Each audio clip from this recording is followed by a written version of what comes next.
Now I'm going to show you how to make a simple shirt like that from any kind of background. I've got some variants here. I've got one here with a football design on, similar to what we're going to make now. You can see one of them's got a long body on the shirt, one's got a short one. I'll show you how we do that. Now you choose which backing papers you want to use. I've got a nice red one here that'll match the team that I like. So what I'm going to do, to get a long version here, if I turn this over and if I kind of just measure it, now the width, the length is determined by how much you turn over here. So I'm just going to do a little bit here. I'm just going to mark it across the back with an embossing tool, so that will bend easily like that.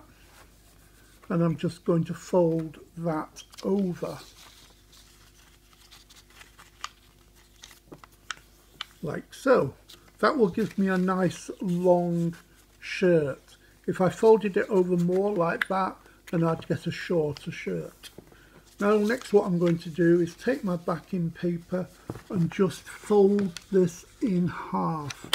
Try and get this as accurately as possible, like that, like so. Now then you can open that up and then fold into the middle each side. So I'm folding in there, like that, turn it round, and I'm going to fold in again to the middle. So you get a nice long rectangle. You can take your time to get that as accurately as possible. So I've got my long rectangle here. Now I just need to turn it over. This is the top. Now I need to fold this over. This is going to become the collar. I've folded that over there. If you want to use a boning tool to get really good creases in the paper, that's good. Then fold it back again, and then what we're going to do is, you're not going to fold it like that so you get a triangle. You need to fold it so we're going to create a V. So this needs to fold like that, so it's like a long triangle. Basically this is the collar, and you need this bit for when you fold the bottom up. The bottom will just go underneath there and it'll hold everything in place. So do the same with the opposite side, and you just have to fiddle a little bit, get the joints moving, meeting there, and again just press it down. And I say, just use a boning tool to help if you want. Right, now next what we're going to do is fold these back. Now you'll find you'll get a natural fold. You just run it from there up to there, just fold those edges in. These are going to become the sleeves. So once you've done this once or twice, it'll become second nature. And again, I'm going to use a boning tool. So these are going to become the sleeves, and then match that up, fold this over again, like so. So they're equal there, and just press that down, make it a good strong fold.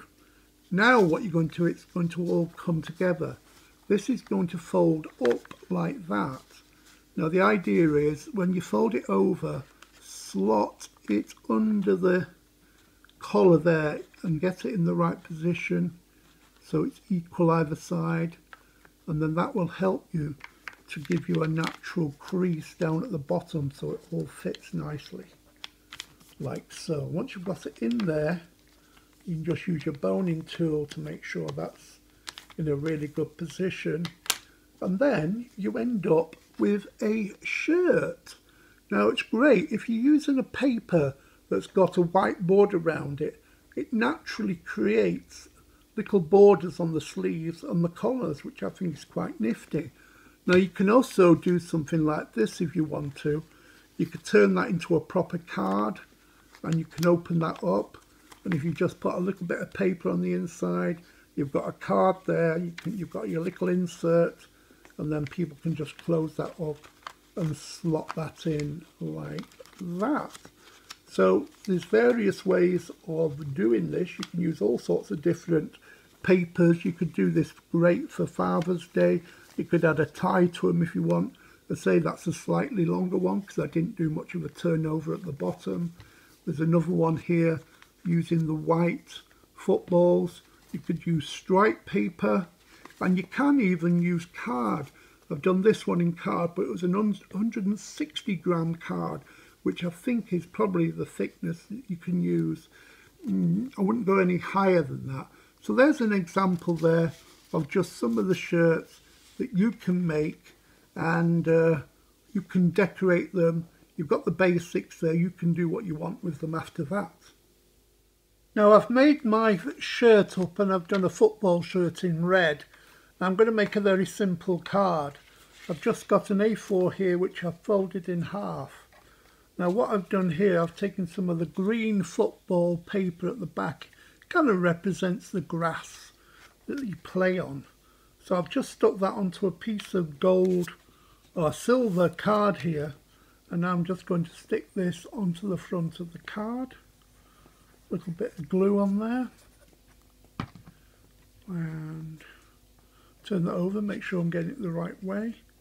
That should fit exactly then down there, like so. And next you can play around. I've got the card there like that. Then you can play around how you want the shirt. I'm going to put it like that, but you could put it like that if you want to, or like that in the middle. But I'm going to do it on a little angle here. You decide whether you want it to fit the whole thing into a card, an envelope, or you might need a bigger envelope. So all I'm going to do is put a little bit of glue on the back here. Don't forget, don't glue the part that's going to stick out at the top. So I think just some glue down there, 2/3 there, will be fine. And I'm going to stick that on there, a little bit of an angle. And there's my shirt. Don't forget, you can open that up there and have a little message, put a little insert there, and that's going to be held in place now by the collar. Let me just flap that down. Flap, flap. So there's the basic card. And I've also taken one of the sentiment sheets there. You could put on this happy birthday or happy Father's Day. I've just got a double-sided foam pad on the back. I'm just going to stick that down on here and just slightly overlapping the green.